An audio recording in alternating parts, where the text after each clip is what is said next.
In between all the chaos of getting my truck together, I've got some fuel sending units on the bench for today, and I want to talk about those, kind of go over the details, especially on that Fleece one. So part number on this product is right here, and there are two different Fleece units that they sell. This is a SureFlo. It is a direct replacement for the factory lift unit, where they do make one called the PowerFlow, I think, where there's actually motors inside this bucket that are actually going to be doing the sucking of the fuel instead of having the mechanical lift pump on the side of the block.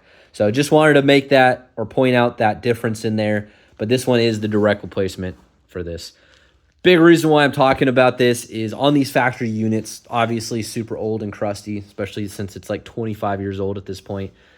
But a lot of people want to get better fluid flow out of these sending units. And as you can see, those are pretty small fittings. And the most common thing of what people replace it with is a draw straw. And that takes place of this little circle right here inside this red circle. But you pop this off, you put a billet piece on there, and they put a 5/8 hose on there. Now, when we're looking at diameters and fluid flow, if we're looking at a 5/8 hose, the actual area of that is 0.3068.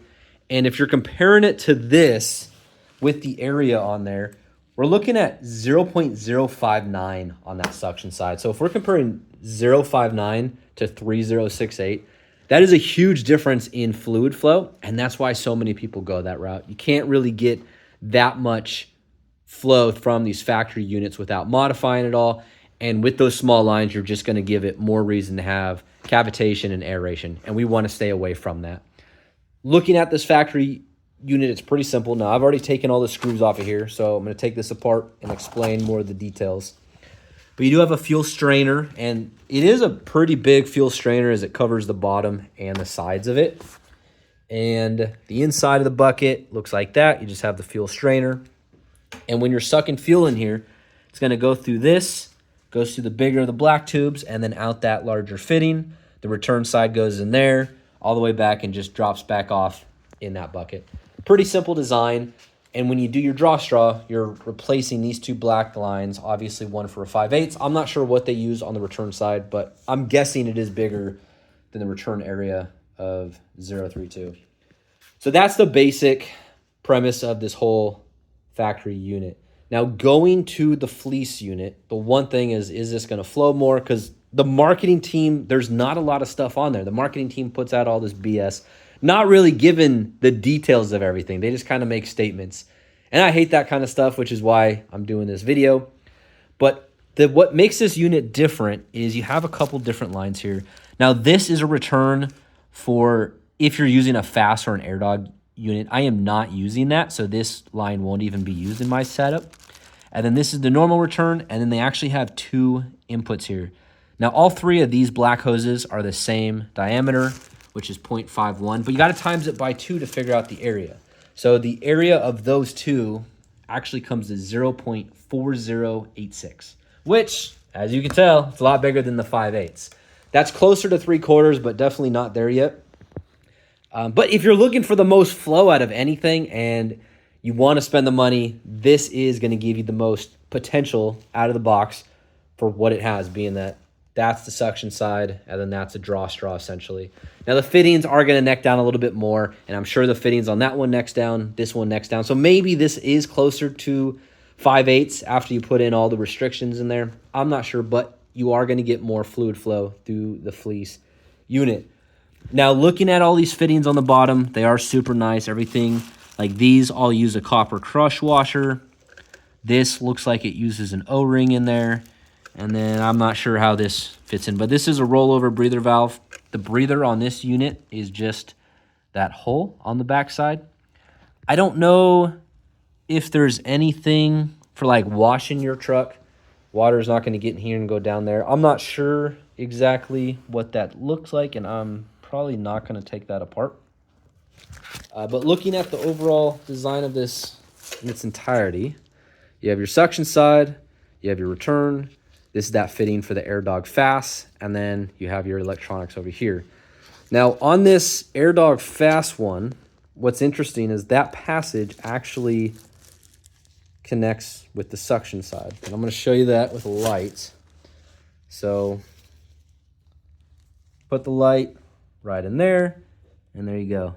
So on this suction side, you have that hole that leads to that air dog side, and then you have the 2 holes on the bottom, and then on the return, you just have that 1 single hole. So in this over here, it just comes with this plug in there, but they do have this fitting in there with the spring, which means that this is a check valve. Why they have it set up that way, I have no idea. Maybe someone smarter than me can explain, but this is going to go in there. So any pressure going this way is going to be checked by that spring rate. I'm not sure the whole implementation of the idea. These are -8 O-ring boss on all 3 of these fittings.